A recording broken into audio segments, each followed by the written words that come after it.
All right, let's dive right in. We're going to look at just 4 powerful verses from the book of Isaiah. Now, on the surface, they're about judgment and survival, sure, but they also reveal something really surprising. This idea that true hope isn't always about big numbers. Sometimes it's about what's left standing after everything else is burned away. It's a question we've all probably thought about at some point. After a total disaster, what happens next? What's left? Well, Isaiah chapter 10 actually gives us a pretty surprising answer. It suggests that even when it feels like everything is collapsing, a new future can be built. So let's dig in and see how. Okay, so here it is. This is the passage we're going to be pulling apart today. Isaiah chapter 10, verses 20 through 23. You'll see words pop up like remnant, return, and this huge idea of a population as big as the sand of the sea. It's packed with meaning, so we're going to take our time and go through it verse by verse. First up, let's look at verse 20. This is where we get introduced to this concept of the remnant, basically the survivors of Israel, and we see them make a massive shift in who they trust. So verse 20 is a huge turning point. The survivors, this remnant of Israel, are told they're going to learn something the hard way. Think about it. They will no longer lean on the very empire that just crushed them. Can you imagine? Instead, they're going to learn to put all their trust, all their hope in the Lord. Okay, and when you see that phrase, in that day, don't think of some fuzzy, far-off future. No, this is talking about a real specific moment in time. The source material pins this prophecy right to the year 701 BC. This is when the super-powerful Assyrian Empire was literally at the gates of Jerusalem, ready to pounce. And this comparison just lays it all out, doesn't it? It perfectly shows the change that's being predicted. Before this whole crisis, Israel was all about making political deals even with the very people who were oppressing them. But after, the survivors, the remnant, will depend only on God. I mean, it's a complete 180 on their entire foreign policy. All right, moving on to verse 21. The prophecy takes this idea of a remnant and adds another layer.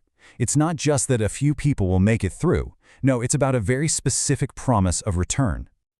And the key thing to get here is that this return isn't just about packing up and moving back home, a physical thing. It's much deeper. It's a spiritual return, a turning back to the mighty God. Now, to really feel the weight of this, you've got to know the history. This prophecy wasn't just some random thought. It was spoken during a full-blown national crisis. So, picture this. King Hezekiah is trying to make these big religious reforms, but by 701 BC, the unstoppable Assyrian army, led by a guy named Sennacherib, has just steamrolled everyone and is now parked right outside Jerusalem. So his kingdom is right on the edge of being wiped off the map. And what does Hezekiah do? He makes a really crucial choice. He doesn't scramble to find other armies to help him. Instead, he goes to the prophet Isaiah, looking for guidance from God. And you can bet the pressure was insane. The Assyrians weren't just a military threat, they were masters of trash talk. They sent this message that basically said, hey, look around. We've destroyed every other country and their so-called gods. What on earth makes you think you'll be any different? I mean, that's top-tier psychological warfare. So what does Hezekiah do in response to this? Something really powerful, really symbolic. He takes that threatening letter, walks right into the temple, and just lays it out before the Lord. It's like he's saying, this is too big for me. It's your problem now. And wow, the answer comes back, and it's fast and it's direct. God sends a message right back through Isaiah saying, that prayer you just made about King Sennacherib, I heard it. The connection couldn't be clearer. Prayer in, answer out. So, this is the absolute core of it, right here. God makes a series of promises. He says, first, a remnant is going to survive. Second, that massive Assyrian army, they won't even set foot in Jerusalem. They won't even fire a single arrow. And third, God himself will defend the city. This is the backdrop for Isaiah's whole prophecy about a remnant returning. And that brings us to the last 2 verses we're looking at today. And they contain an idea that's, well, it's pretty tough to swallow, but it's central to the whole thing. This idea that salvation comes through, of all things, a massive reduction in population. This verse just hits you with this incredible contrast. On one hand, it calls back to that famous promise that Israel's people would be as countless as the sand of the sea. But then, in the very same breath, it says only a tiny fraction, a remnant of that huge number, is actually going to make it back.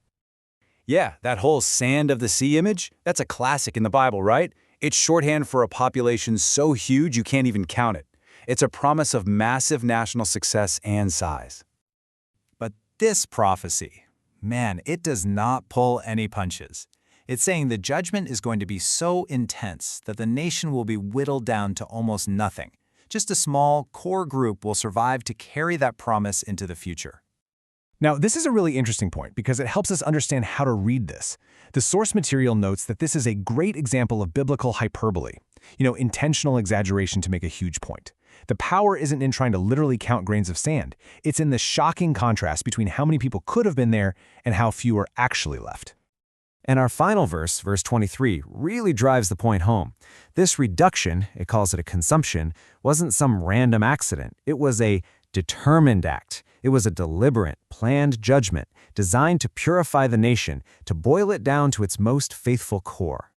So we're left with this really radical idea, right?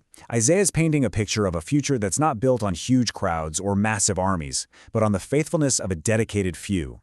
And that really makes you wonder, doesn't it? What does this remnant principle mean for how we think about success or strength or even hope, not just back then, but right now, today?